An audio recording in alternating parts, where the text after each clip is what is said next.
Muy buenos días, tengan todos y todos ustedes. Mi nombre es Juan Abelardo Hernández Franco. Bienvenidos a este diplomado en comunicación electoral. Y el día de hoy vamos a platicar sobre Internet y redes sociales. Hay que precisar en qué momento aparece eh, este universo que era totalmente desconocido hace 30, 40 años.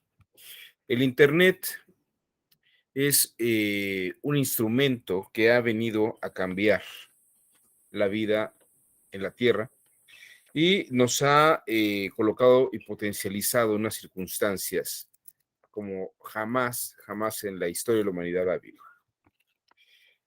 Hay que precisar que esto es una realidad que nunca nadie había vivido eh, en ningún contexto, en ningún contexto. Me gustaría incluso explicar qué implicaciones tiene esto. Nada más para que se den ustedes una idea. El Internet y toda la estructura de redes digitales nos descarna a todos nosotros y nos hace prácticamente una especie de espíritus. Em, ya incluso hablar de una realidad física de cada uno de nosotros en una era en la que el Internet es el medio principal, nos desfasa de una realidad común. No estamos en una realidad física. Y de hecho hay varios autores que han trabajado este tema vinculado con la condición en la que estamos actualmente. Los medios, y para entender a final de cuentas qué es el Internet y cómo las redes sociales van a cambiar nuestra vida, no podemos dejar de entender qué es lo que hacen los medios y cómo nos afectan. ¿Qué es lo que hacen los medios y cómo nos afectan? Em, los medios transforman nuestras vidas. De hecho, déjenme platicarles de una idea que se desarrolló en los años 40 y 50 en Canadá. De hecho, hay una escuela que se llama la Escuela de Toronto, que trae toda una corriente de pensamiento que en los años 50, en los 60 y en los 70, pues todavía era un poco extraña. Pero hoy en día no hay duda de que lo que han planteado estos autores de la Escuela de Toronto, hoy en día explicaría muchas de nuestras realidades informáticas y digitales y cómo las redes sociales y el Internet van a transformarlos e incluso cómo están transformando las estructuras político-electorales. Pero bueno, antes de entrar en todo esto, eh, tal vez hay que mencionar que ARPANET, el proyecto ARPANET era un proyecto de los Estados Unidos, del ejército de los Estados Unidos, eh, precisamente diseñado para elaborar y llevar a cabo telecomunicaciones que no fueran necesariamente por vía inalámbrica. De hecho, yo no sé si ustedes hayan visto esas películas de la Segunda Guerra Mundial en que tienen como unos radios gigantes. Esos radios gigantes que parecerían precisamente como teléfonos celulares, bueno, más bien son teléfonos celulares, eh, son el precedente del teléfono celular. Y yo no sé si ustedes sepan exactamente cómo funciona un teléfono celular. El teléfono celular funciona por medio de antenas que están ubicados en ciertas zonas de la ciudad. Los teléfonos que utilizaban durante la Segunda Guerra Mundial, esa especie de teléfonos, precisamente funcionaban como los teléfonos celulares y solamente funcionaban en ciertas zonas donde podían tener estas señales de radio. Eh, cuando, cuando se vio que esto no era tan práctico, el ejército de los Estados Unidos desarrolló un programa después de la Segunda Guerra Mundial que se llamó ARPANET. Y es un programa, era un programa de desarrollo de lo que hoy vamos a conocer como el Internet. Era tener comunicaciones entre las bases militares a través de las líneas telefónicas, pero enviando información que hoy llamaríamos casi casi digital, ¿no? Información de datos, más bien envío de datos. El proyecto ARPANET se volvió muy atractivo para algunas universidades, cuando en algunas universidades donde se veían los desarrollos que estaban desarrollando todo este equipo de trabajo, estos equipos de trabajo y esta tecnología para el ejército de los Estados Unidos, vieron que podía tener una utilidad interesante para el intercambio de comunicación entre académicos. Podía ahorrar mucho tiempo en vez de enviar a una profesora investigadora de la Universidad de Harvard a la Universidad de Princeton, ¿no? En vez de ir a buscar un libro en particular o una información en particular, se le podía enviar la documentación que necesitaba, si sabía exactamente dónde estaba y qué tenía. Por ejemplo, indagar en los catálogos, en vez de hacer el viaje físicamente, que pudiera ver qué catálogos tenían las bibliotecas, ¿no? El catálogo de bibliotecas, qué libros había, qué documentos estaban. Esto se volvió muy interesante porque las universidades que desarrollaron el ARPANET para el ejército de los Estados Unidos vieron alguna forma de darle una aplicación académica y práctica al ARPANET y crearon redes interuniversitarias, ¿no? Que eran intranets, ¿no? O redes de comunicación. Y estas redes de comunicación entre universidades también se volvieron redes de comunicación dentro de las universidades, el intranet. Como verán, esta aplicación no es que haya llegado a las universidades, sino salió de las universidades. Es como cuando el libro, cuando se crean las universidades en el siglo XII, siglo XIII, las universidades se crean al lado de los conventos y de los monasterios, donde estaban las grandes bibliotecas que resguardaban los libros. Y cuando una persona quería información, pues tenía que ir a las universidades, porque era la forma de acceder a los libros que estaban dentro de los conventos. Este fenómeno que ocurrió, sin duda alguna, en el siglo XII, se está repitiendo en el siglo XX. La posibilidad de tener información de las universidades se vuelve muy valioso. Pero ahí no queda el asunto. Cuando se dieron cuenta de el potencial que tenía este instrumento, que para nada tenía una idea comercial, ¿no? Era más bien una vía de comunicación. Se pensó, se pensó que podía vincular a comunidades que tenían intereses comunes. Esto es muy, muy importante porque ya en los años 1980 había una incipiente forma de Internet y se estaba empezando a comentar. Esto no existía en México, pero se empezaba a comentar sobre que, por ejemplo, académicos que les interesaba el periodo medio del reino hitita podían comunicarse vía Internet, ¿no? Y intercambiar información entre ellos mismos, ¿no? O personas que querían analizar algún tipo de virus o de bacteria entre universidades y expertos podían intercambiar esta información. Esto es como el avance del ARPANET, de ser un arma de comunicación militar, a ser un medio de envío de información académica. Y es así como el Internet empieza a cobrar importancia. Y la vía de comunicación, las vías de comunicación son por estos pequeños nodos de universidades o de centros de investigación que van a servir de enlaces. A ustedes ya tal vez no les tocó esto, pero lo que hacía uno era conectar la computadora al cable de teléfono y uno marcaba cierto número, ¿no? Malinitsi, Malinche sí se acuerda de eso. ¿Te acuerdas tú, Malintzin? De hecho, uno tenía que, estas computadoras, las computadoras todavía no tenían este ambiente Windows ni ambiente como el que tenemos ahora, ¿no? Eran líneas y operábamos con un sistema de database, ¿no?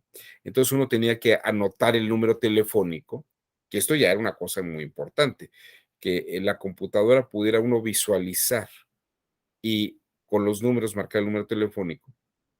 Es el final de la era del teléfono de disco, ¿no? Uno le daba vuelta al disco para que marcara, pero uno en el momento que ya puede marcar digitalmente un número, el número se conectaba a la red y uno escuchaba unos ruidos muy peculiares que estaban marcando que uno estaba conectando a la red, ¿no?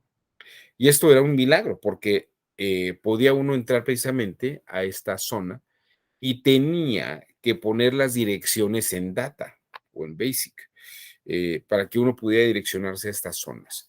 Y esto era una lata porque no todo el mundo tenía necesariamente las direcciones de una manera correcta. No existía el Google, no existía el Yahoo para poder conectarse a estas zonas. Creo que a Pamela Ramírez también le tocó esto, pero pues debió haberles tocado muy jovencitas, ¿no? Porque esto, estoy hablando de hace 40, 40 años, bastante tiempo atrás. Eh, Tú, Pamela, te ves muy joven, no creo que te haya tocado estas cosas. A lo mejor tenías unos 5 o 6 años, no sé, no me imagino, ¿no? Eres demasiado joven como para haber vivido eso. Pero bueno, esto era fascinante porque uno se conectaba y entraba en estos sitios donde supuestamente podía encontrar gente chateando. Uno podía, pero claro, no sabíamos ni a qué hora ni en qué lugar. Muchas veces lo que hacían los académicos era acordar a qué horas comunicarse. Hablaban por teléfono y decían, ¿sabes qué? Me voy a conectar a la red y por ahí chateamos. Era una especie de chat muy rudimentario, pero así funcionaba. Y uno podía mandar información en la red, ¿no? Pero era muy rudimentario. ¿En qué momento el Internet se vuelve esta estructura interesante que tenemos ahora? Miren, el salto de estas tecnologías se da más o menos entre el año 1991, 92, hacia el 93 y 94. Son todavía en el año 92, 93, la Internet es esto que le estoy explicando. Y pues las computadoras también eran muy rudimentarias, eran unas especies de pantallas verdes con letras amarillas.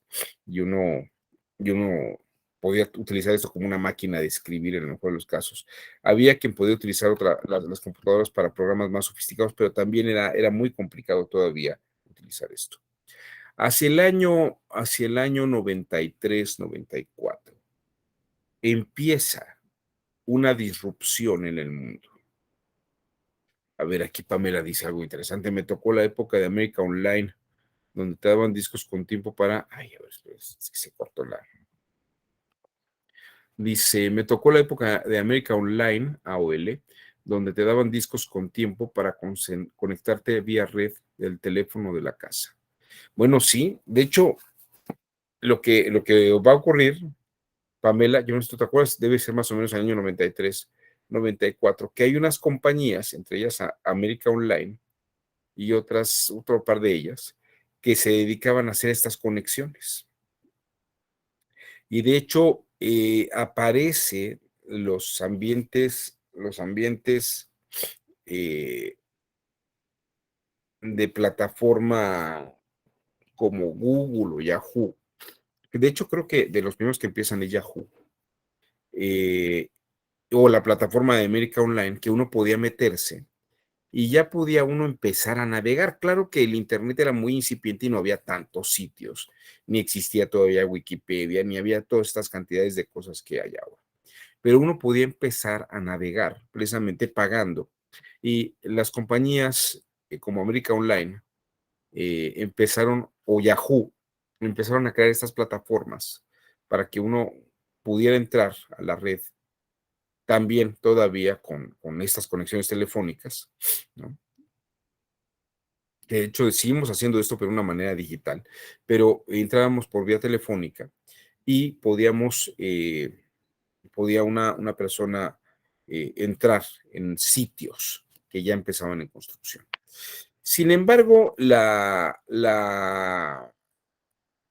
aparición de las computadoras como las conocemos ahora tiene que ver con un avance importante en la historia de la humanidad. Entre el año 93 y sobre todo el año 94, Steve Jobs y también por el otro lado Bill Gates compiten y empiezan a desarrollar la computadora como la conocemos ahora. Este objeto, este objeto que tengo yo enfrente, que ustedes tienen enfrente, que permite entrar en un ambiente generoso, en un ambiente digital, en un ambiente de ventanas. Este ambiente de ventanas es muy importante. El ambiente de ventanas es muy importante. De hecho, a mí me tocó ver las primeras computadoras Macintosh en la casa de un amigo y que empezaba a mostrarme los botes de basura, las carpetas digitales, cómo uno puede ir guardando sus archivos. Una cosa extraordinaria, era una cosa extraordinaria.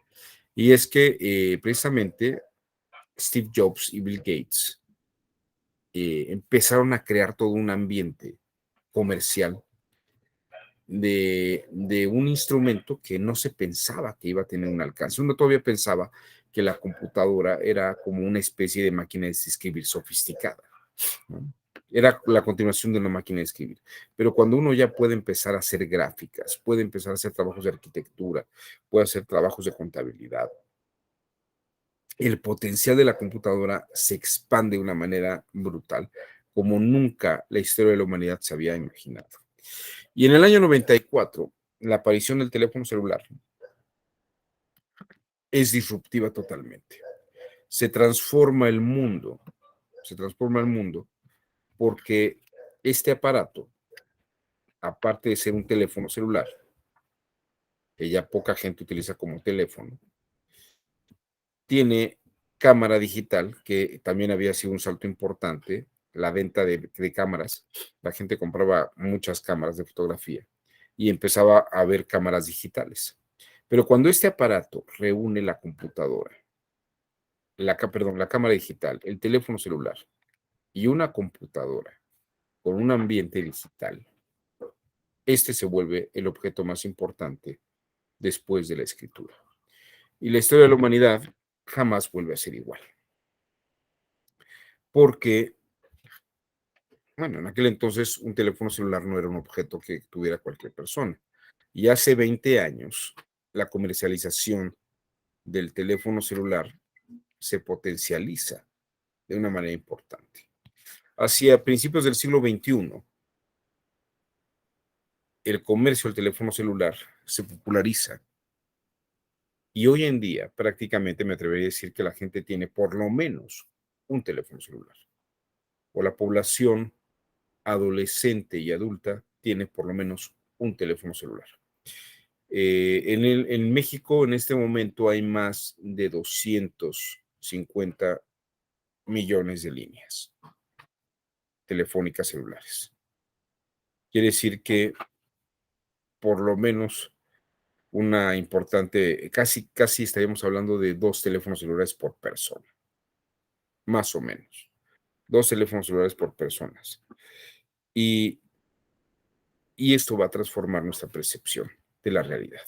Ahora, esta es la parte histórica, pero me gustaría adentrarme precisamente cómo va a transformar este instrumento, porque no solamente existe la red, yo no podría entrar en la computadora, pero cuando la red,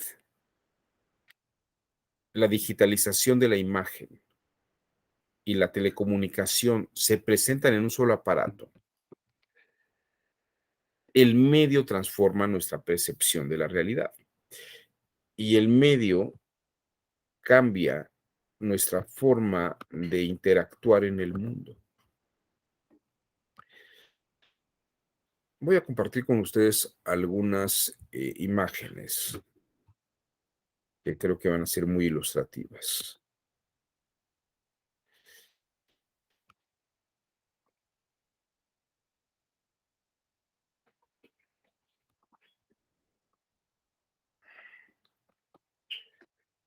Hay, hay una,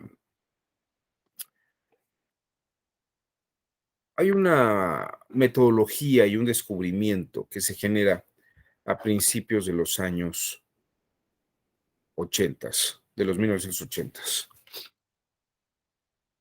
Y se divulga una serie de pensamientos, gracias, anteriores. Por ejemplo, el psicólogo Jacques Lacan, que va a morir en los años 80, y el poeta Roger Caillois, hacen ver que la mente humana se mimetiza, así como este camaleón se mimetiza con los lentes de color que le están poniendo enfrente. La mente humana, en los ambientes en los que se encuentra inmerso, se adapta y se transforma. También a finales del siglo XX, un italiano llamado Risolati descubre lo que se llaman las neuronas espejo, que son una serie de neuronas que tenemos en nuestro cerebro que nos muestran cómo conocemos de una manera mimética. Eh, una de las formas de conocimiento primordiales que desarrollamos es a través de la imitación. Y esto, pues lo sospechábamos, porque desde la obra de Aristóteles, desde la poética, Aristóteles decía que la imitación es natural en los seres humanos, pero no había existido una base neurológica como la que descubre Risolati en los años 1991-92. ¿Y esto qué implicaciones tiene? Bueno, esto nos lleva a, a una idea que la Escuela de Toronto, de la que hablé hace rato, va a volverse la que desarrolla el modelo de conocimiento epistemológico y que va a mostrar qué es lo que va a ocurrir con los medios. Solomon Asch mostraba cómo la mente humana o cómo los seres humanos imitan y de algún modo asumen paradigmas a partir del comportamiento de la demás gente. Esto es un pequeño video que ilustra esta situación, ¿no? The gentleman in the elevator now is a candid star. These folks who are entering, the man with the white shirt, the lady with the trench coat, and subsequently one other member of our staff, will face the rear. And you'll see how this man in the trench coat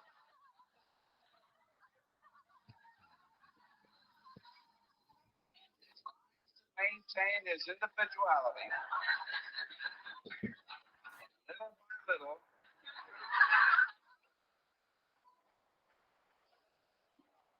He looks at his watch, but he's really making an excuse for turning just a little bit more.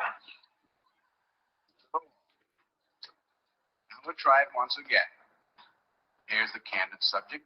Here comes the candid camera staff, 3 of them at least. This man has apparently been in.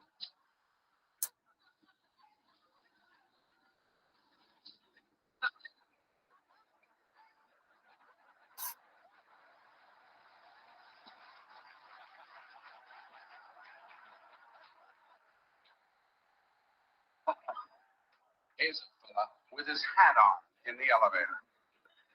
First, he makes a full turn to the rear, and Charlie closes the door. A moment later, we'll open the door. Everybody's changed positions.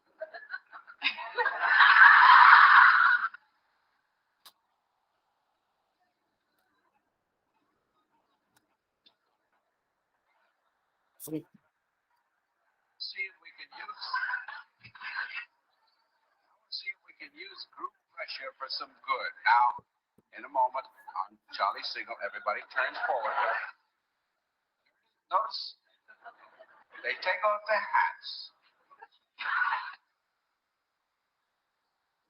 Do you think we could reverse the procedure? Watch.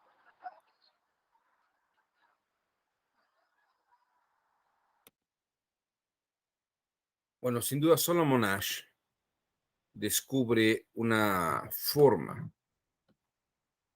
de manifestar lo que luego se conocerá como las neuronas espejo. Y las neuronas espejo precisamente entran en este campo de la imitación. Bueno, para no hacer tan larga la parte teórica,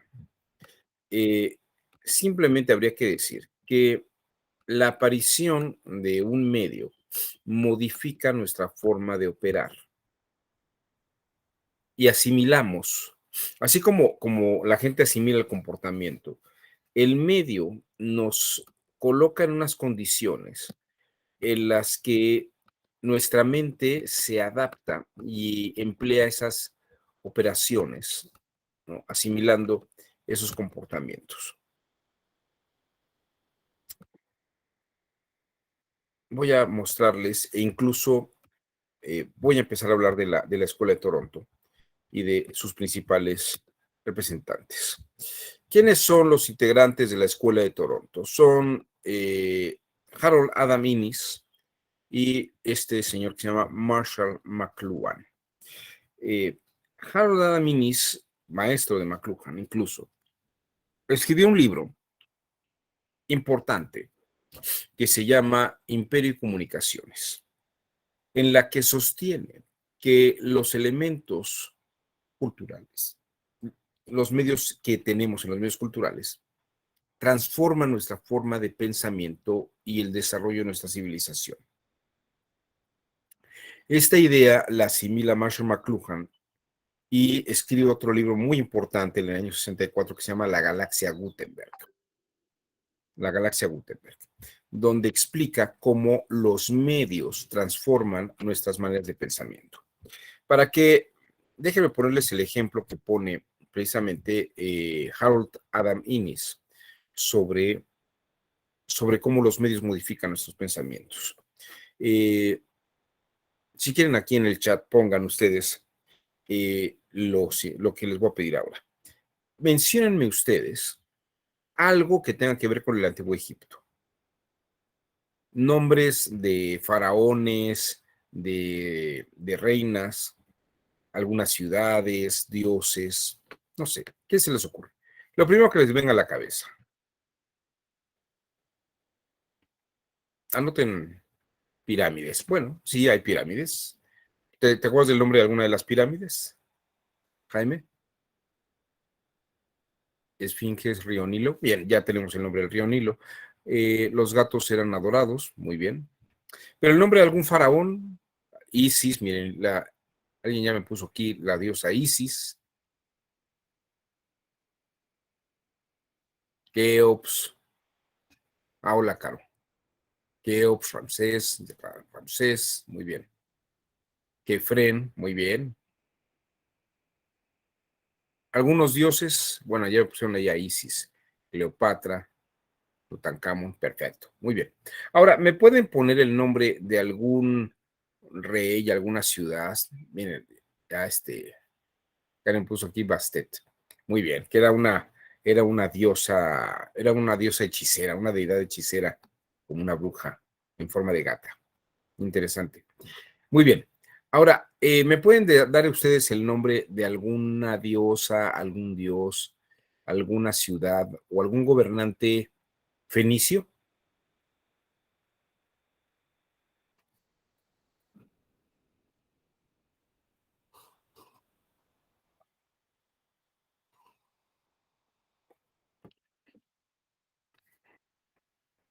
Bueno, ya me pusieron por ahí la ciudad de Sidón. Pamela, Siria, no, Pamela, Siria es un territorio, pero no es fenicio. Los sirios no son fenicios, Son semitas, pero no son fenicios. Agendor. Bueno, como verán ustedes, esto es un poco más problemático. Lo que explica Innis es lo siguiente. Tanto los egipcios como los fenicios utilizaban el papiro para escribir. El papiro es un medio muy interesante porque uno puede tomar, a ver, aquí hay uno. Uno puede tomar el papel, puede escribir algo en el papel, lo puede hacer rollito y ustedes ya, es muy fácil de meter y lo meto en mi bolsa, ¿no? Lo meto en mi bolsa y me lo llevo a cualquier parte. El papiro es un medio que me permite trascender el espacio. Lo puedo llevar en mi bolsa, lo puedo llevar en mi saco y puedo viajar a cualquier parte cómodamente con él. Pero el papel, el papiro, no trasciende en el tiempo. Trasciende en el espacio, pero no trasciende en el tiempo. En el tiempo, el papiro se va deteriorando, va perdiendo color, incluso lo que está escrito se deja de ver, ¿no? Vean ustedes sus libros de primaria o sus libros de secundaria, sus libros de sepan cuántos de porrúa, de qué color están ahora y si se puede leer todavía algo muy suavecito, la tinta es muy suave. Bueno, el papiro no trasciende el tiempo. ¿Por qué sabemos más cosas de los egipcios que de los fenicios si los dos se escribían en papiro? Bueno, es que los egipcios, aparte de utilizar el papiro, utilizaban otro medio que los fenicios no utilizaron.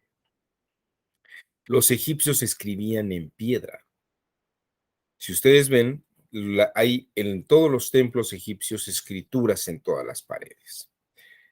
Y la piedra es un medio que trasciende el tiempo. No trasciende el espacio, porque imagínense ustedes estar cargando una pared de piedra en un barco o llevársela en una carreta, pues es un poco complicado. Pero la pared o la piedra escrita trasciende el tiempo. Y esto, dice Innis, es interesante porque una civilización que trasciende el tiempo y que puede leer cosas que se escribieron hace 1000 años. Piensen ustedes que la civilización egipcia tiene 5000 años de historia. Y para alguien que está leyendo algo que se escribió hace 1000 años, es una maravilla, es un milagro. El hecho de que nosotros podamos leer romances, las cartas de amor, eh, las ideas filosóficas o pensamientos,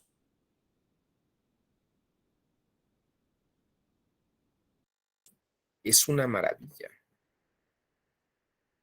El tiempo nos ha traído ideas de hace más de 3000, 4000 años. Una civilización como la egipcia desarrolla la idea de trascendencia. Y la religión egipcia es una religión en la que cree en el más allá y que la vida continúa. En cambio, el fenicio no cree en una vida después de esta vida. El fenicio piensa que uno se muere y se acabó todo. Ya no va ni a un infierno ni a un cielo, no hay una idea de trascendencia. El medio transforma nuestra percepción del mundo. El medio va cambiando nuestras formas de pensar e incluso nuestros comportamientos. Piensen ustedes, ¿no? Si ya a ti te tocó Pamela y a Malintzin les tocó el Internet, yo creo que recordarán ustedes en su infancia, tal vez algunas de ustedes o algunos de ustedes recordarán en su infancia, que cuando iban a la escuela, a la primaria, a veces nos dejaban tareas y era ir a la papelería y buscar una monografía, o sea, un papelito donde venía la historia del cura Hidalgo, de Benito Juárez o de la Independencia o cualquier cosa de estas. Y uno lo único que hacía era ir a la casa y copiar todo lo mismo que venía era como comprar una página de una enciclopedia para poder estudiar un tema. Pero bueno, eso era en una época en la que teníamos que salir de la escuela, ir a nuestra casa y luego hacer el viaje a la papelería, ¿no? y luego pasar un buen rato copiando todo esto. Piensen ustedes que nosotros desarrollamos un poco la idea de tolerancia y de paciencia, cosa que nuestros jóvenes, nuestras y nuestros jóvenes, hoy en día no tienen. Porque si yo en este momento les dijera, les voy a dejar una tarea para, para que la entreguen el día de mañana o al rato, y les digo, eh, busquen un poco la historia del Tribunal Electoral. Antes de que acabara yo de decir esto, se meten ustedes a Google, ven Tribunal Electoral, ven la parte de historia y dicen, ya tengo mi tarea puesta aquí. Incluso hasta mientras yo sigo hablando, pueden ustedes copiar, pegar en una hoja Word el texto y tal vez ver qué cosa van a modificar y qué cosa van a dejar, ¿no? Pero ya lo pueden tener ustedes todos aquí rápido en este instante. Esto me parece que es muy interesante porque la gente que vive en esta época no tolera, no tolera y es impaciente, porque precisamente hoy en día tenemos los medios que nos dan todo aquí y ahora y rápido, ¿no? Eh, Investigar algo que nos pudiera llevar más de 1 o 2 días sería terrible. Imagínense ustedes en una época en la que la jurisprudencia se entregaba en tomos anuales y uno quería buscar una jurisprudencia. Tenía que irse a buscar en los libros, ver los índices, ver si en el tomo en el que estaba buscando la jurisprudencia encontraba el dato. Y si no, tenía que irse a otro tomo. Y déjenme decirles que no eran 1 o 2 tomos, eran bibliotecas enteras de más de 50 tomos, 60 tomos, en las que uno tenía que ir hojeando página por página, o si tenía índice, pues a veces nada más venía el número de la jurisprudencia, pero no sabíamos ni de qué trataba o de qué trataban esas jurisprudencias. A lo mejor había unas de materia laboral y otras de materia administrativa, pero uno podía ir más o menos sondeando, pero había que sentarse a leerlas, ¿no? Hoy en día, ustedes se meten a las páginas del tribunal o de la corte o del semanario judicial de la federación, ponen una palabra que estén buscando y les sale toda la jurisprudencia de todas las épocas, ¿no? O sea, la labor de investigación, la labor de trabajo, lo que eran tiempos muertos, hoy en día se hace cosa en instantes. Entonces, la digitalización, las redes sociales, bueno, perdón, el Internet, lo que hace es acelerar los procesos. Y obviamente, hoy en día, no tenemos necesariamente la idea de trascendencia. Hoy en día ya la gente incluso no piensa en comprar patrimonios a futuro, ¿no? Incluso para los jóvenes, ya no piensan quedarse en un solo trabajo toda la vida y jubilarse y pensionarse. Hoy la rotación de los egresados de preparatorias o de universidades que entran a trabajar, pues tampoco es que entren con la idea de que van a hacer una vida y una carrera en un solo lugar, en una sola institución. Saben que todo es volátil, que todo se mueve rápidamente y que pueden tener unas oportunidades aquí, pueden tener oportunidades allá. Obviamente pensar que se van a quedar en un solo lugar toda la vida también es imposible, o no les interesa, ¿no? Están a la búsqueda de proyectos nuevos. Y esto que ocurre es por el tipo de medios que utilizamos. Esto ha transformado nuestra forma de pensar. Piensen ustedes incluso cómo era la vida antes de que pudieran ustedes hablar por teléfono en cualquier lugar. Si alguien estaba en la calle, tenía que ir a un teléfono público y esperar que estuviera desocupado y meterle algunas monedas de a peso o de 20 centavos para poder hablar 3 minutos,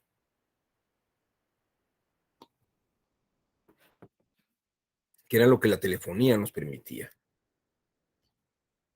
El mundo se va transformando.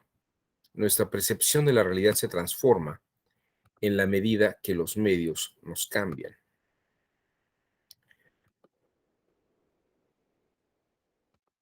El gran descubrimiento de Harold Adam Innis y la Escuela de Toronto es precisamente esto.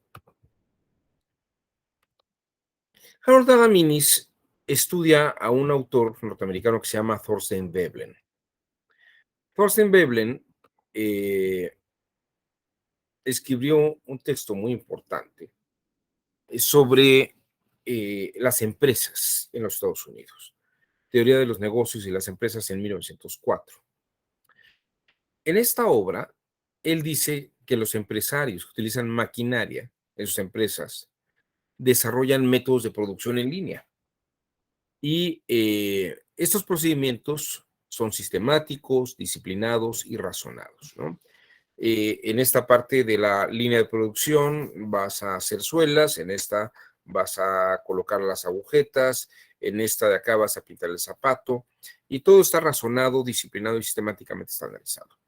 Eh, Todas las partes de un proceso están estandarizadas y además son interdependientes una de otra. Pasamos de un momento a otro. Y él lo que notaba, Thorstein Veblen, notaba que estas formas sistemáticas, disciplinadas y razonadas se las llevaba la gente a su casa. Y de algún modo, pues empezaron a organizar su vida con agendas en las que establecían qué iban a hacer en un día, a qué horas iban a hacer las cosas. Hoy en día, la gente utiliza agendas, pero piensen ustedes que hace 100 años no las utilizaban. Eh, la idea de programar nuestra vida y las actividades de nuestro día era una cosa impensable, porque hoy en día se han acelerado nuestros procesos. Si ustedes recuerdan su vida de la infancia, yo esperaría que hace 30 años, 40 años, todavía en el siglo XX, la gente organizaba su día. No, hoy es martes, hoy voy a ir a la tintorería. El miércoles a lo mejor me toca, puedo organizar ir al cine, o el cafecito ya no me daría tiempo porque hay que ir a la tintorería. Y ya había prometido ir al cafecito, ya no me da tiempo a otra cosa, porque además los traslados llevaban tiempo. Y pues la gente tenía actividades, ¿no? Actividades en su casa. Hoy en día, ¿no? Hoy en día, actividades que podrían hacerse en una semana o en un mes, a veces las reducimos a una semana o a 1 o 2 o 3 días. Piensen ustedes la cantidad de cosas que hacen diariamente y la extensión de los horarios. Eh, Hoy en día, bueno, piensen ustedes, más para que se den ustedes una idea, uno podía ver una serie de televisión o oigan, una serie y uno lo veía un capítulo de 1 hora o de media hora a la semana y tenía que esperar a que pasara la siguiente semana para ver la siguiente parte. Hoy en día ustedes pueden bajar las series en temporadas completas y chutárselas un fin de semana, ver todos los capítulos uno tras otro, tras otro, tras otro, y enterarse de todo lo que está pasando, y se devoran. Y imagínense la velocidad y la producción que uno debería tener para poder demandar de esta forma. Nuestra forma sistemática y metodológica de llevar la vida tiene que ver con todos estos procesos. Y precisamente Harold Adam Minnis lo que sostiene es esto: los sistemas de comunicación, es decir, las formas en que representamos simbólicamente el mundo, son extensiones tecnológicas de nuestra mente. Aprendemos a pensar como los medios nos permiten pensar, ¿no? Si el medio me permite hacer algo rápido, mi mente piensa todo rápido. Si mi mente piensa que no se puede hacer todo rápido y que todo va con tiempos y partes, pues entonces mi mente no está con estos medios, sino está con los medios anteriores. Y de ahí lo que luego Marshall McLuhan va a llamar, esto que Dinnis descubre en su Imperio y Comunicaciones. Marshall McLuhan luego escribe que los medios son el mensaje en realidad. Y él dice más bien los masajes, porque te están masajeando utilizando todos los días. Los medios se convierten en extensiones tecnológicas de la mente y la conciencia. Las asimilamos miméticamente. Dependiendo de los tipos de medios empleados, se desarrollan monopolios de conocimiento. Y lo que les mostré hace rato, este ejemplo de Egipto y los fenicios, pues es un muy buen ejemplo de lo que está ocurriendo. En el momento que Dinnis dice que el ferrocarril entra en Canadá, el comercio se agiliza de una manera brutal. Ustedes me pueden decir, ¿qué pasa? ¿Por qué México no se acelera económicamente como ocurrió en los Estados Unidos o en Canadá? ¿Qué pasó a finales del siglo XIX que México se retrasó? Bueno, pues lo que pasó es que el ferrocarril en planicies de Norteamérica permitió el tránsito de mercancías de norte a sur y de este a oeste a grandes distancias. Había ferrocarril en México. Sí, Porfirio Díaz hizo un ferrocarril, pero no abarcaba toda la República ni tenía las grandes extensiones. Sí permite de algún modo el envío de algunas cosas, pero tampoco funcionaba tan fácilmente, porque vean ustedes la geografía y la orografía de México. Las cadenas montañosas impiden el traslado bueno, para la construcción de un tren, por ejemplo. O en los Estados Unidos, pues está el río Hudson, está el río Mississippi.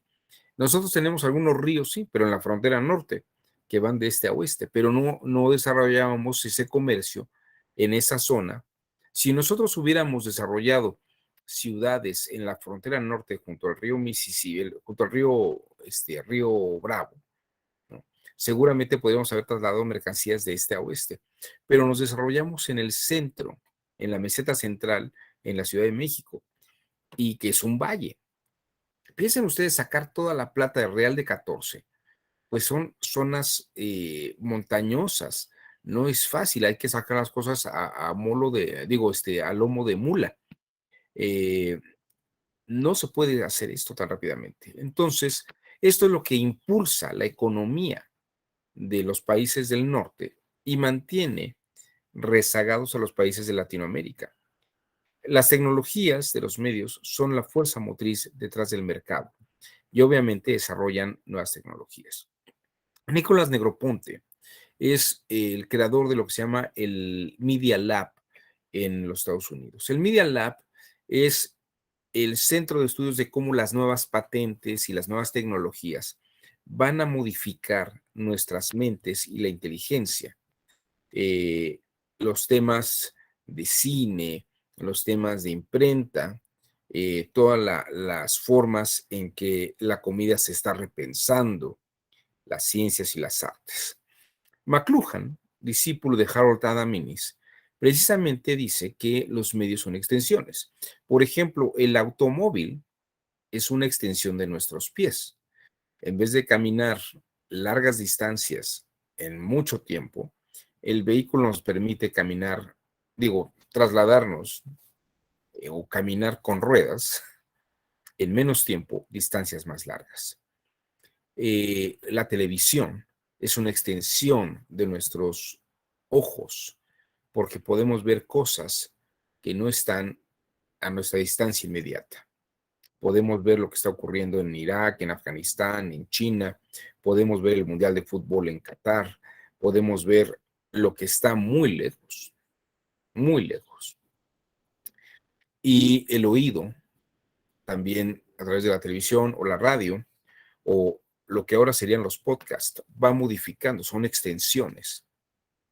eh, son extensiones que van modificando nuestra percepción. Podemos escuchar cosas, no solamente lejanas, igual que la televisión, podemos escuchar y ver cosas del pasado, como si fuera un presente.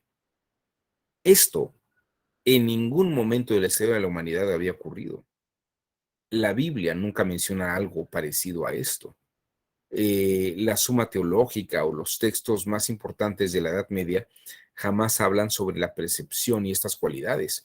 La mitología griega, ni la mitología egipcia, ni la fenicia, ni la china, ni la japonesa hablan, ni la escandinava hablan de cómo podríamos estar escuchando y viendo algo que está a la distancia, de lugares que nunca imaginamos. Jamás nadie pensó que podía ver cómo un hombre caminaba en la luna. Esto no está en nuestro universo conceptual. Los medios han cambiado. Y dice McLuhan, la electricidad es una extensión de nuestra piel. Es una extensión de nuestra piel. Porque prácticamente estamos inmersos en un mundo electrónico. El Internet transforma esto. McLuhan no solamente era un canadiense que escribía sobre medios de comunicación, se volvió en los años 70, en 1970, 72, 73, asesor del Papa Paulo VI. Eh, a finales de los 60, principios de los 70, McLuhan era el hombre más importante del Vaticano en temas de comunicación. Y como dicen, las sociedades siempre han sido moldeadas por la naturaleza de los medios, como pasó con los egipcios o como pasa con los fenicios. Lo que importa es ver cómo funciona el medio más que lo que uno transmite con el medio. The medium does things, they're always completely unaware of this. They don't really notice the new medium that is running them. Media are extensions of some human faculty, mental or physical. The wheel is an extension of the foot. The book is an extension of the eye. Clothing is an extension of the skin.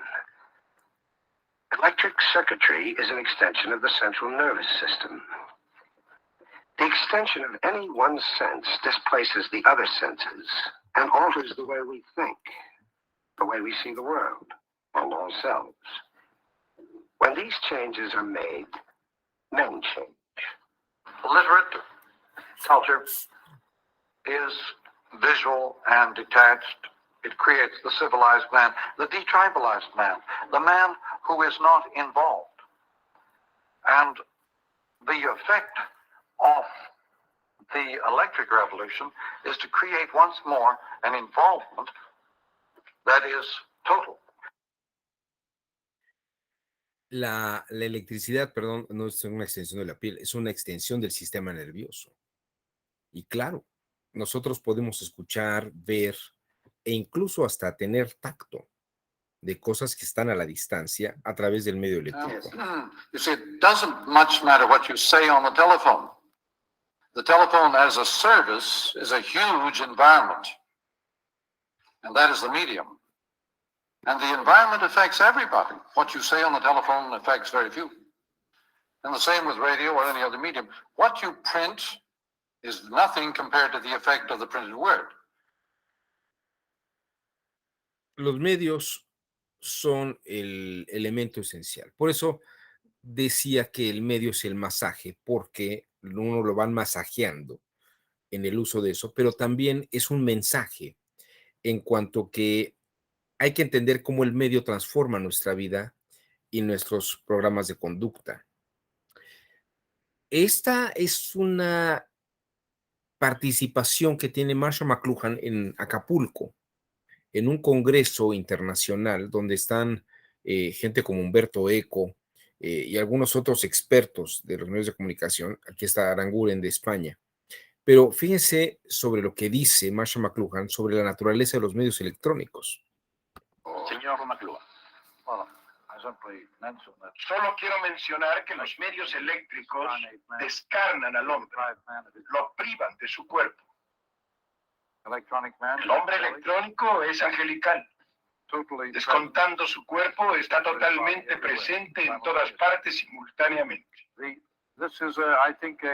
Este es un tema del que creo que los teólogos tendrán que ocuparse muy pronto, porque la comunicación eléctrica prescinde del cuerpo humano. Deja de ser importante, desaparece. Ahora somos seres descarnados capaces de actuar con facultades angelicales. Los ángeles, por cierto, no tienen el poder de estar en más de un sitio a la vez. A través de la radio, se puede estar en todos lados a la vez, por encima de la capacidad de los ángeles. Fíjense lo que dice McLuhan. Tenemos una cualidad que ni siquiera los ángeles, que eran seres maravillosos creados por Dios, tenían o tienen. Nosotros por la radio o por la televisión o por este medio, por una plataforma de telecomunicación, podemos estar en varias partes. Yo puedo estar presente en varias partes y hablar con ustedes en cada uno de sus hogares o de sus oficinas. Esto ni en la literatura griega, cuando escuchamos de Hermes o Mercurio que viajaba velozmente para llevar mensajes, hombre, nosotros somos más rápidos que Hermes y Mercurio en la comunicación. Estamos en un universo que no habíamos pensado nunca. Es una realidad que trasciende a lo que habíamos pensado y que cualquier cosa que uno hubiera estudiado jamás concibió. Tal vez, yo creo que tal vez aquí está el aburrimiento de muchas estudiantes y hombres y mujeres en nuestras universidades y en nuestras escuelas. Seguimos educándonos con autores que utilizan medios muy primitivos y lentos y no nos dicen nada de nuestra vida actual, porque los medios con los que operamos ahora rebasan por mucho la imaginación de todos y cada uno de ellos. Son enseñanzas interesantes, sí, pero hoy en día incluso uno podría decir, bueno, ¿qué es lo más importante de Shakespeare? ¿Qué es lo más importante de Hamlet? ¿No? Uno hasta puede ver la película. ¿Para qué sentarse a leer tanto y largo? Si podría uno tener una síntesis de lo que es importante de cada persona y de cada autor. Vivir en los medios de comunicación como estamos ahora es algo rápido, veloz. Y esto me lleva al siguiente tema, que es precisamente hablar de las redes sociales. En el momento, y aquí no me detendré tanto porque hay un par de películas muy interesantes sobre, sobre redes sociales. De hecho, hay una película sobre la historia de Zuckerberg y Facebook. Pero a partir de eso, me parece que junto con el Internet empiezan a generarse redes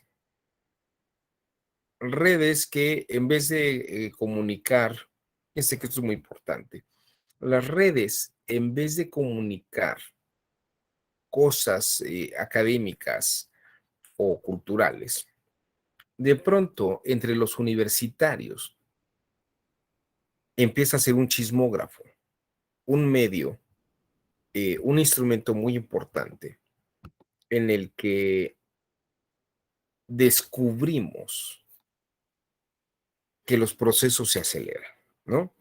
Los procesos se aceleran y además en este proceso de aceleración, eh, el mundo se vuelve sumamente efímero, porque en vez de preguntarle a alguien, oye, ¿conoces a fulano de tal o a fulana de tal? Oye, este personaje tiene novia, tiene novio, ¿no?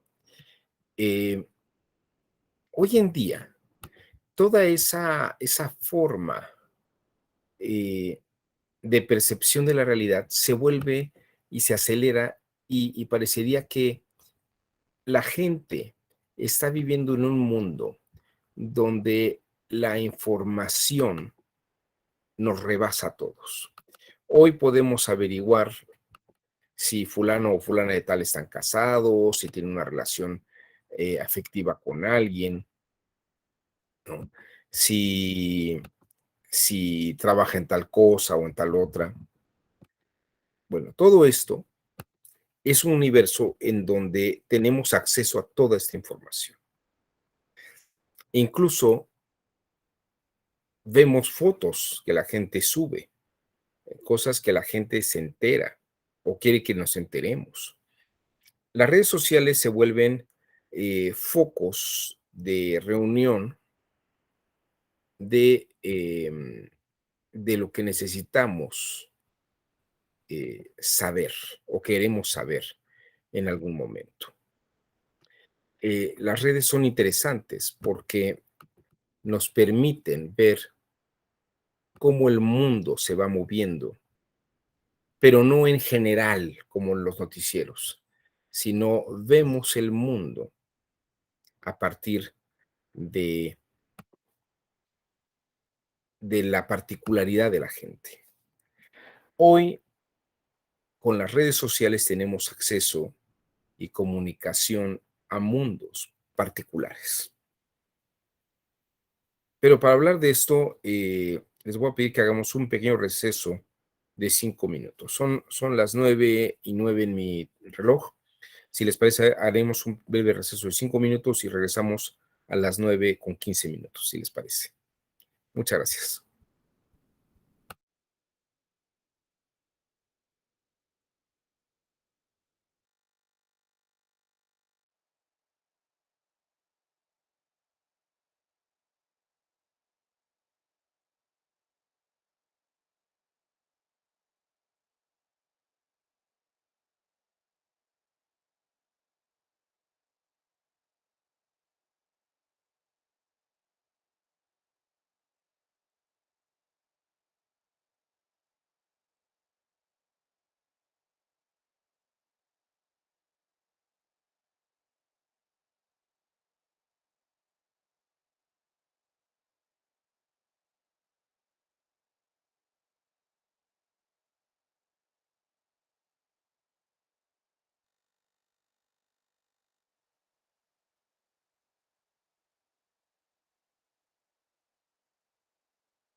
Muy bien. Vamos a continuar con esta exposición y estábamos platicando sobre el impacto que tiene las redes sociales y el Internet después de haber explicado cómo se modifica la percepción a partir de los medios que empleamos.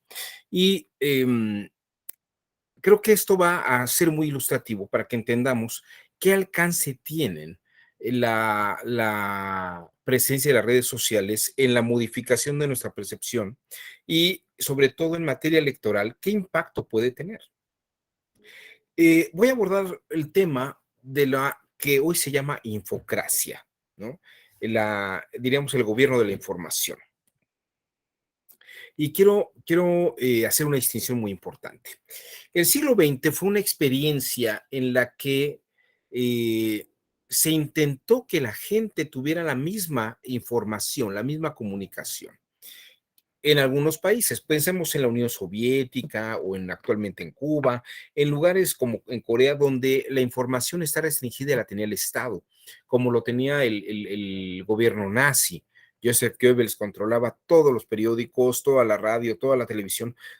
Solamente se sabía lo que el Estado, que controlaba los medios, decidía que se supiera y se hiciera. Hoy en día algunas personas creen que controlando la información de los medios puede hacer que la gente piense de una manera. Esta era una idea que existía por la escuela de Frankfurt, en la que se ideaba que se podía controlar el pensamiento de la población a través de los medios. Si uno controlaba los medios, podía controlar las formas de pensamiento. Pero bueno, históricamente esto no ocurrió porque había disidencia en la Unión Soviética, había disidencia en la Alemania nazi. Y bueno, luego por eso decían, bueno, es que esa disidencia se logra por los libros o por algunas personas que esparcen otras ideas.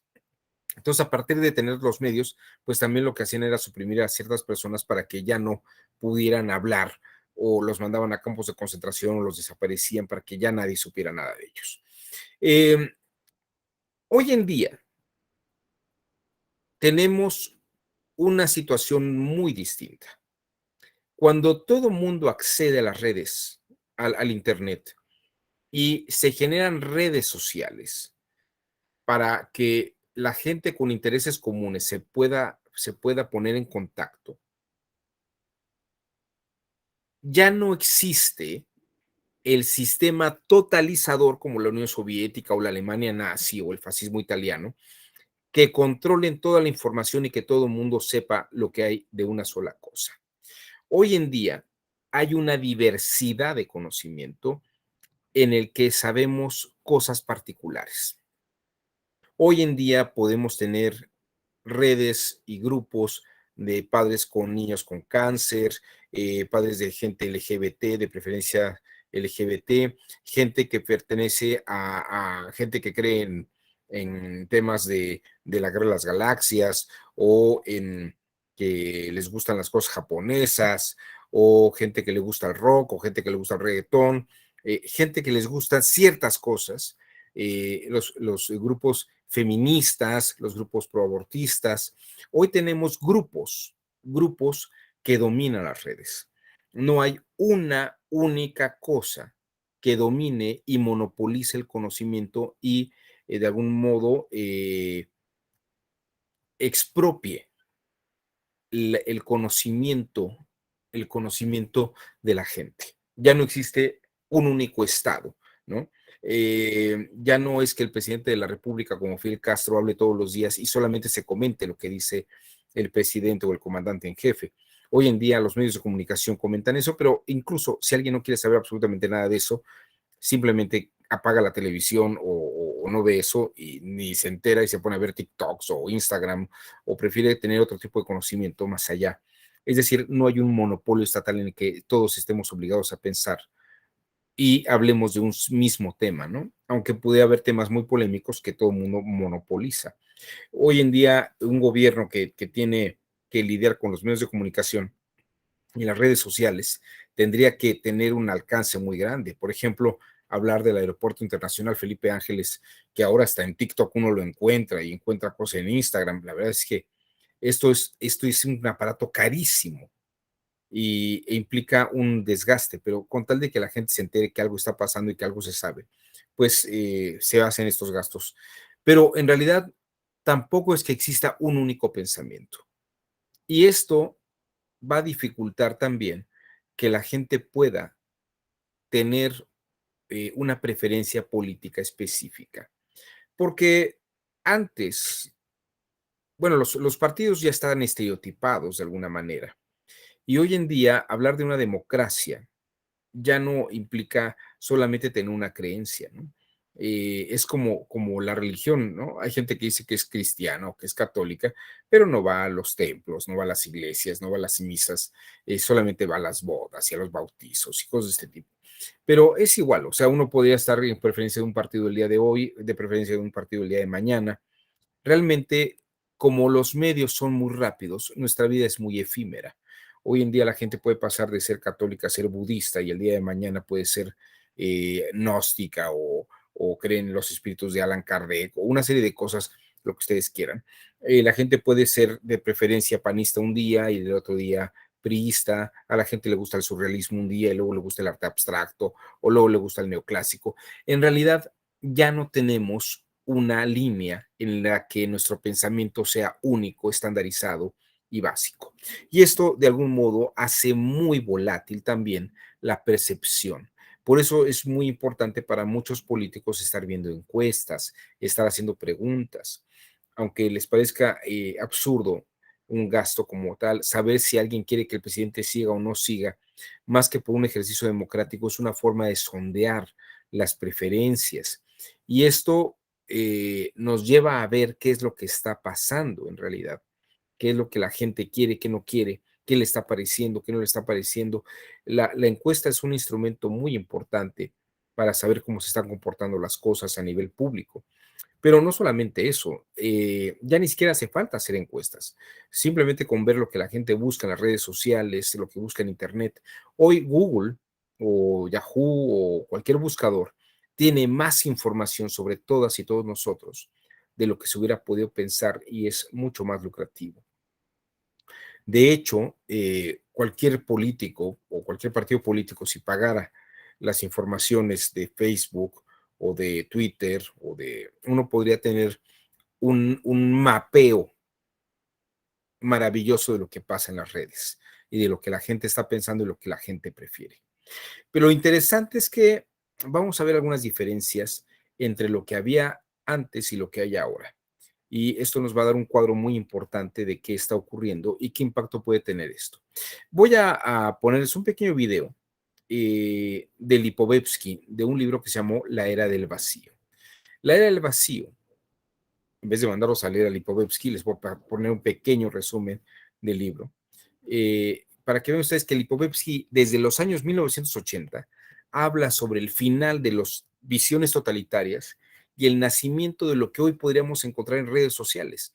Claro que él no hablaba de redes sociales porque pues no existía todavía el Internet como existe en nuestra época, pero creo que es muy ilustrativo entender cómo lo estaba viendo en ese momento y todo lo que él escribió en su momento es bastante aplicable a nuestra realidad contemporánea.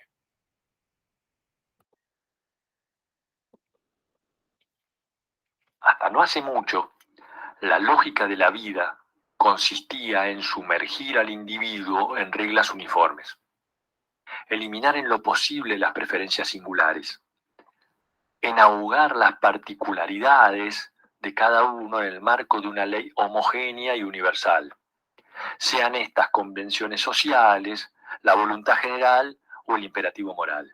Pero esa lógica desaparece junto a la imagen rigorista de la libertad. Ya ninguna ideología política es capaz de entusiasmar a las masas. La sociedad posmoderna no tiene ídolo ni tabú, ni siquiera se plantea una imagen gloriosa de sí.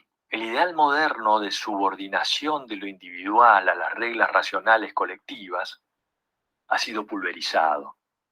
Hoy se defiende el derecho a ser íntegramente uno mismo. Se ha producido la muerte de lo colectivo. El proceso de personalización tiene dos caras. La primera es una cara amable, la ruptura de las estructuras tradicionales establecidas. La segunda Es la cara salvaje de esta repersonalización, la que representa la voluntad de autonomía de los grupos e individuos.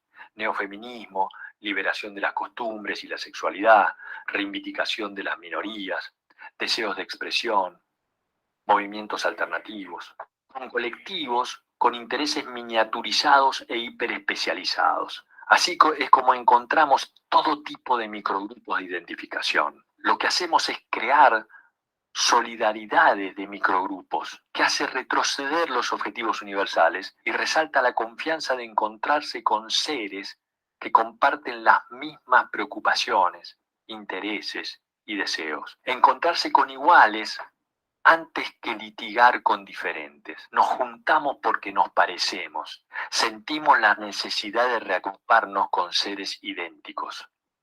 Vivimos una democratización sin precedentes de la palabra. Cada uno quiere decir algo, pero nadie en el fondo está interesado por esa profusión de expresión, con una sola excepción, el propio emisor. El predominio del acto de comunicación por encima de la naturaleza de lo comunicado. La indiferencia por los contenidos. La comunicación sin objetivo. El emisor convertido en el principal receptor. Domina la intención de comunicar por comunicar, de expresarse sin más objetivo que el solo expresar hacia un microgrupo de iguales. Ahí tienen un claro ejemplo de lo que he estado platicando. Y voy a hacer una comparación de lo que precisamente se mencionó y cómo venía ocurriendo. Déjenme mostrarles una diferencia entre dos autores que tratan estos temas. Por un lado, Michel Foucault, durante el siglo XX, habló de la vigilancia biopolítica. Y actualmente, Byung-Chul Han es un autor de origen coreano que vive en Alemania. Hoy dice que la biopolítica está superada y habla propiamente de la vigilancia psicopolítica. ¿Cuál es la diferencia? Como lo explica Lipovetsky, en una vigilancia biopolítica hay un régimen de disciplina. Es el Estado el que establece los programas y las formas y las estructuras que se deben de seguir. En el régimen de disciplina, el Estado establece toda la lógica que debe de operar. En un régimen de vigilancia psicopolítica, hay un régimen de la información. Ya no es un programa estatal, sino lo que las redes están demandando y decidiendo. Tal vez en ese sentido, el gobierno de López Obrador no es tan absurdo, sino más bien pertenece al rasgo de los tiempos, ¿no? Ya no es el Estado el que va a establecer las líneas educativas, ni las líneas, y precisamente tal vez por eso hay que desmantelarlas. Tal vez el gobierno ya no tiene por qué dirigir los programas de investigación, ni tampoco los programas de atención a víctimas o la forma en que se deben de atender las cosas. Parece que todo se deja a programas del régimen de la información como debe la gente decidir y tomar poder sobre sus propias decisiones y sus propias circunstancias. Claro que esto deja en estado de indefensión a muchísima gente. En el caso de la biopolítica, como el régimen de disciplina establece qué se debe hacer, qué se debe pensar y cómo se debe pensar, el trabajo y la organización social es propiamente con la explotación de cuerpos y energías. Y con energías nos referimos a las maquinarias, a las producciones en línea y al trabajo de la gente, que es lo que tiene que ir haciendo. En cambio, dice Byung-Chul Han que hoy ya más que el trabajo físico, estamos migrando a un trabajo de información y de minería de datos, ¿no? Donde, por ejemplo, yo estaba viendo un video en la mañana de una persona que decía, ¿cómo puedes tener el trabajo de cobrar rentas sin una propiedad? Yo me diría, ¿cómo es posible? O sea, uno necesita tener un inmueble y poner una renta para que la gente vaya a la renta y que tú puedas en algún momento cobrar la renta, ¿no? ¿Cómo puedes cobrar la renta de algo que no tienes? Y esta persona decía, si tú compras una acción, mm, las acciones están como en 12 pesos, de compañías que se dedican a rentar inmuebles a grandes empresas, pues puedes tener un porcentaje de las ganancias de cobro de esas rentas. Entonces, claro, la mentalidad ya no es voy a comprar un inmueble, sino la mentalidad es voy a comprar acciones de gente que sí compra inmuebles, ¿no? Es otra forma de migrar a estructuras económicas. Ya no, si no tengo para comprar un terreno, pero sí tengo para comprar acciones de una empresa que se dedica a comprar o parte de la compañía que renta, ¿no? Eh, por ejemplo, en el régimen de biopolítica, las personas y las máquinas son productoras.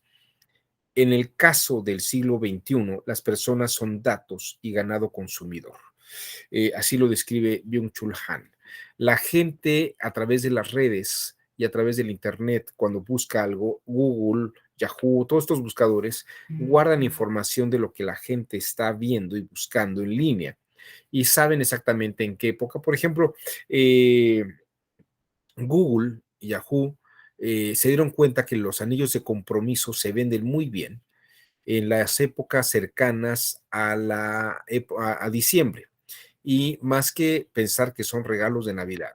Es la época, por ejemplo, que en Estados Unidos se da las cenas de acción de gracias, de Thanksgiving, que por costumbre para muchos de ellos es el momento que las mujeres o los hombres llevan a sus parejas a conocer a las familias y en esas cenas es cuando les ofrecen los anillos de compromiso. Entonces se dieron cuenta que cuando más gente busca anillos de compromiso en la red es a principios de diciembre o en fechas cercanas a las cenas de acción de gracias. Y eso es un comportamiento que es muy valioso porque podrían venderse muy bien en las redes, en los buscadores, que salga primero información de ciertos negocios que se dedican a la venta de anillos de diamantes o anillos de compromiso. Bueno, todo esto, y lo sabemos porque la gente lo está buscando. Entonces Google y Yahoo no tienen que comprar nada, más bien están regalando el servicio, pero ellos se quedan con la información. Y obviamente, así como sacan la información, también la venden. Ya no es el sistema disciplinario en el que tienes que trabajar en algo, pensar en algo, creer en algo para operar. Hoy en día la explotación la hace la gente de una manera libre, ¿no? Y más antes en un estado de biopolítica, la gente ocultaba su información. Hoy en día la gente revela su información y la está dando en líneas. A un partido político pues, le convenía en la época de la biopolítica, pues dar prestaciones, concesiones, y que los sindicatos estuvieran afiliados, y de esta manera la gente tenía ciertas preferencias muy marcadas, podíamos saber exactamente cómo se manejaban los intereses y las preferencias políticas.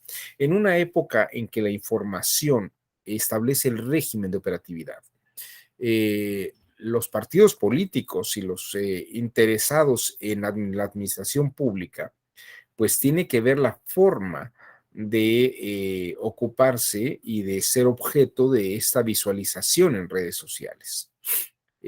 Por eso es muy interesante que los políticos digan, algunos políticos digan que las redes sociales son benditas redes sociales porque los pueden colocar en muy buenas posiciones, pero también así como los levantan, los pueden tirar. En materia electoral, las redes sociales se han vuelto un factor determinante y fundamental. En un estado biopolítico, el gobierno era opaco, era secreto, nadie sabía exactamente cómo funcionaba. Y hoy en día el estado es transparente y la población expone su información y conoce la información. De ahí que un estado eficiente, esto también es muy interesante, un estado, una administración pública eficiente se puede ver y se puede valorar. Esto es lo que llamamos el campo de la justicia, digo, del gobierno abierto y de la justicia abierta. Así como sabemos cómo funciona el gobierno, también podemos ver cómo está funcionando nuestro poder judicial, saber si los procesos no están sesgados, son transparentes. Hoy en día podemos saber todo esto. Y obviamente, en los intereses y las preferencias electorales y sobre todo las violaciones a las elecciones o los fraudes, todo esto se puede ventilar de una manera muy directa en las redes sociales. Como verán, estamos inmersos en un mundo en el que, bueno, Byung-Chul Han hace una analogía que me parece muy, muy bonita. Antes uno iba a la Meca y estaba la Cava, ¿no? Este centro ceremonial que está cubierto y que nadie puede entrar en él más que los grandes imanes, los grandes místicos pueden entrar en la Cava. Y es como el Santo Sanctorum en el que solamente los elegidos y los ungidos pueden entrar. En el caso del siglo XXI, el cubo de Mac o la pirámide que está fuera del Museo Louvre son totalmente transparentes y de cristal. Hoy en día, las oficinas no tienen paredes, tienen vidrios, tienen cristales, porque ya todo se puede ver, no hay nada que ocultar, no hay nada que esconder. Ahí es la transparencia absoluta. Es un signo de nuestro tiempo el que todo se pueda ver y el que todo se pueda escuchar. Estamos entrando en una nueva moralidad en la que hay que respetar las opiniones y las creencias. Antes uno podía hablar de paredes hacia adentro, lo que quisiera, pero hoy en día lo puede hacer libremente, sin temor a tener que ser juzgado o sin temor a ser estereotipado. Eso es un proceso en el que estamos. Y precisamente hoy en día esto ha permitido que nuestra democracia se manifieste en la forma que está manifestando. Ciertamente de una manera muy violenta, pero por las formas de actuación de algunos operadores políticos. Pero estas formas de violencia que pertenecen a un rezago político del siglo XIX, estas formas que amedrentan a través del insulto y de las formas de vamos a denunciarlos porque son traidores a la patria, porque votaron en contra. Estas son formas muy decimonónicas que hoy en día ya nadie cree y las ven muy como de espectáculo de circo, ¿no? Como de coliseo. Pero hoy en día ya nadie cree en esas cosas. La verdad es que es chistoso, la verdad, y porque uno ve que no funciona como en la Alemania nazi, en la que sí efectivamente se los llevaban y los metían en la picota o los mandaban a campos de concentración. Eso ya no existe, salvo en algunos regímenes como el de Cuba o en regímenes como lo que era la ex Unión Soviética, o en Corea actualmente puede haber algo así, en Irán tal vez por temas religiosos. Pero fuera de eso, cada vez la humanidad tiende a ser más tolerante y tiende a aceptar más esta diversidad. Ciertamente hay levantamientos y hay grupos que tratan de revivir los totalitarismos y los regionalismos y los nacionalismos. Eso no podrá evitarse, pero en la medida que vaya avanzando la expansión de los medios de comunicación y las redes sociales y las nuevas generaciones se sumerjan en estas formas de comunicación, esto irá transformándose y cambiando. Como verán ustedes, esto es esencialmente lo que el Internet y las redes sociales han generado en el cambio del pensamiento social y político. Me quedan algunos minutos, no sé si alguien quiere hacer algunos comentarios finales, alguna pregunta.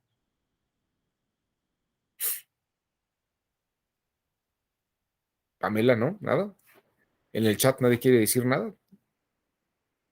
María Lourdes, ¿algún comentario? María Lourdes sí levantó la mano. Adelante, María Lourdes, te escuchamos. Hola, buen día a todas y a todos. Pues sí, mi esposo se dedica al marketing político digital y he tenido la oportunidad de tener acercamiento en ese aspecto. Ahora nos falta muchísimo por ir aprendiendo y regulando porque todavía hay muchas cosas que no sabemos si se pueden hacer, si no se pueden hacer. Sobre la marcha nos van diciendo aquí se pudo, aquí no se pudo. Por ejemplo, ellos tienen una herramienta muy valiosa que a mí me ha tocado ver, valiosa en cuestión de manejo de la información y costosa también, por supuesto, en donde podemos tener acceso a la información pública de los usuarios, para tener microsegmentación y poder trabajar lo que a cada público concierne para poder mejorar la imagen de los candidatos, o en algún momento pues también el tema de la guerra sucia, ¿no? Que siempre está.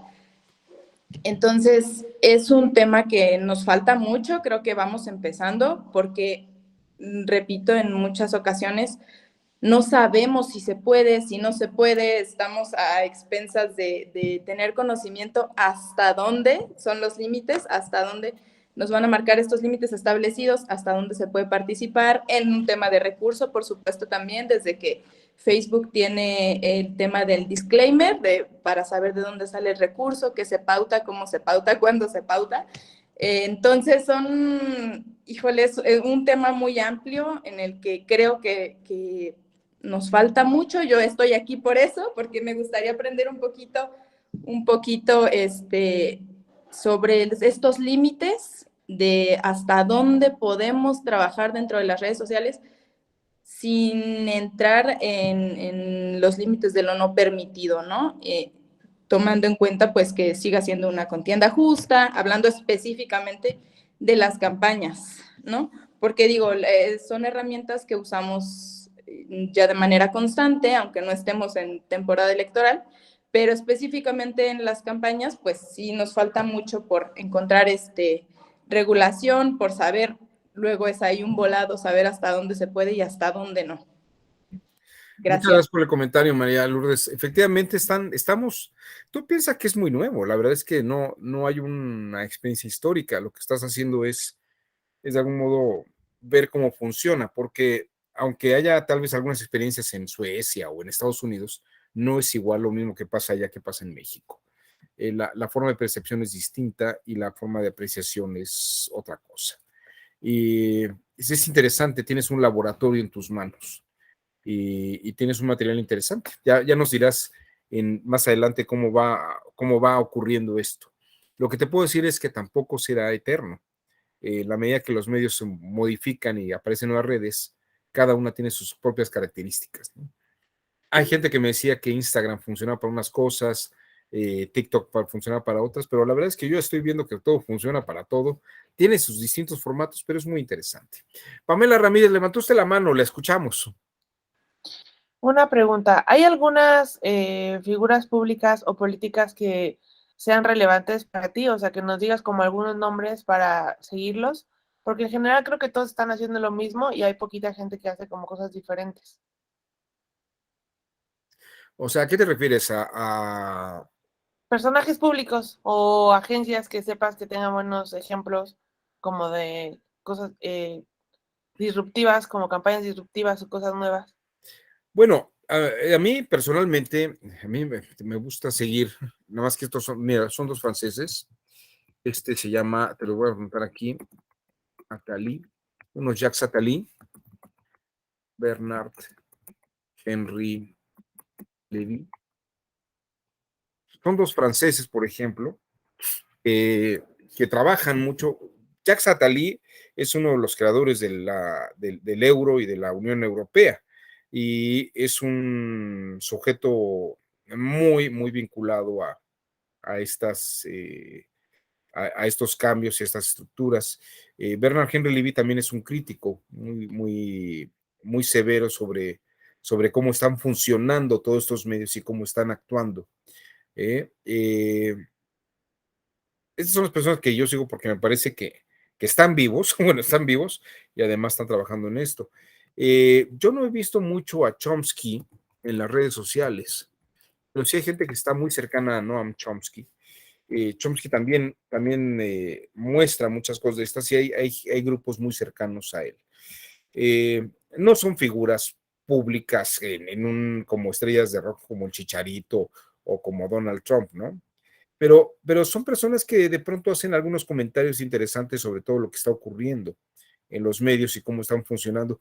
Bernard Henry Lévy y Attali muestran un poco todo lo que está ocurriendo en Rusia, cómo están impactando sobre todo en Francia, todas las elecciones. Pero aunque esto está lejos de México, te deja ver cómo funcionan en esos países estas redes y estos sistemas. En México yo no he visto que haya alguien que lo trabaje de una manera muy seria, sinceramente. Yo no recomendaría que a nadie. Habría que buscar en Estados Unidos, tal vez, o en Inglaterra. Pero bueno, lo que pasa es que yo por la formación que tuve, pues prefiero estos autores, ¿no? Que todavía están vivos. Y lo que es muy importante es que uno siga a gente que está viva, ¿no? Y que sabe que por lo menos están interactuando en estas redes. Porque hay otras personas que te puedo dar nombres, pero no manejan ellos directamente sus redes, ¿no?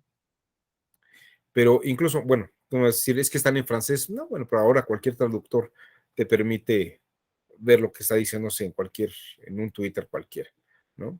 Así es. Espero que eso te sirva, Pamela. Carla Denise, levantó usted la mano, la escuchamos.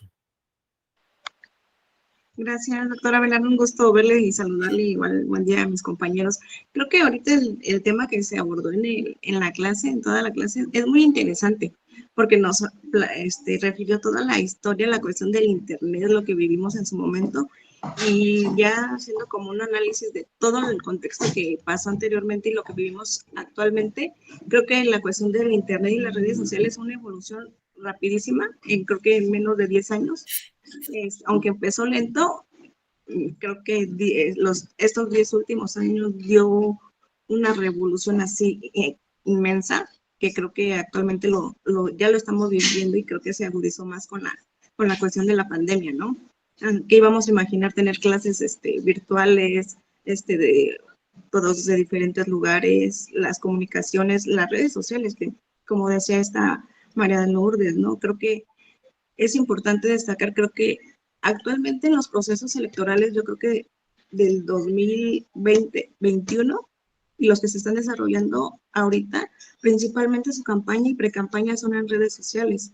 Y desgraciadamente no está bien delimitado eso. Y lo vemos con asuntos jurisdiccionales como el caso de Nuevo León, en caso de que es como el más trascendental, ¿no? Los influencers, todo eso, ¿no? Tal vez yo me voy a la cuestión un poquito jurisdiccional o legal porque soy abogada, estoy en un tribunal electoral y a comparación de María Lourdes, ¿no? Que su esposo ahora sí que está más enfocado tal vez a los partidos políticos, es interesante cómo este tipo de diplomados nos pueden ayudar a ver eso, ¿no?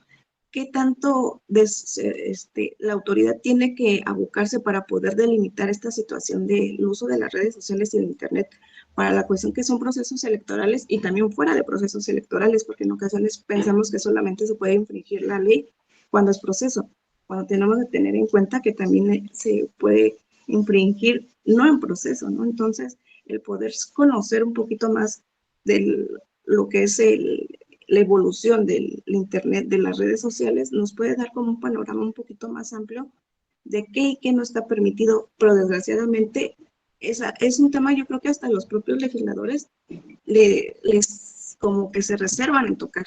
¿Por qué? Porque también tienen que ver el derecho a la libertad de expresión y todo, ¿no? Entonces creo que este es un tema muy, muy interesante, la cuestión de el Internet y las redes sociales, porque creo que en este tiempo es como que lo más vital en materia electoral. Entonces, sería cuanto, doctor. Muchas gracias. Bonito día. Gracias a ti, Carla Denise. Tal vez algo que a mí me tocó ver y trabajar.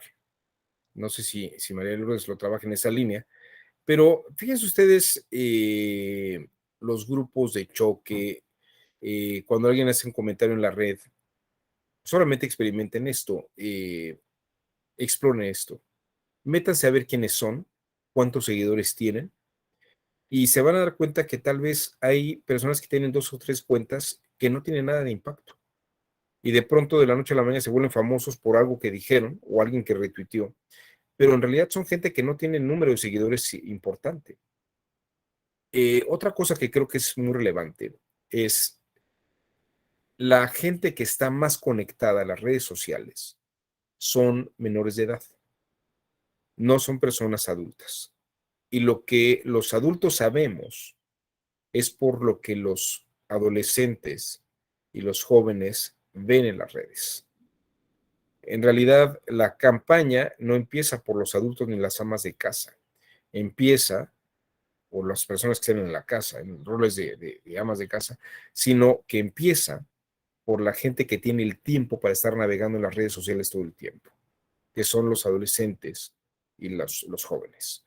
Esas personas son a las que hay que impactar, no por lo que vaya a ocurrir en el futuro, sino por lo que está ocurriendo en el presente. El caballo de Troya, la punta de lanza de cualquier campaña política, comienza con las hijas y los hijos de la gente en sus casas. Porque no es que haya una preferencia ahí u otra, sino por lo que se sabe y lo que se dice es precisamente a través de lo que ellos sí están viendo. Entonces hay que repensar el mercado. Es un mercado indirecto, no es un mensaje directo al consumidor final, sino que a los jóvenes. Esto se los platico porque tuve como una jefa a una persona que se dedicó a llevar campañas políticas y de 20 campañas que llevó, ganó 18. Yo creo que es importante ese dato, ¿no?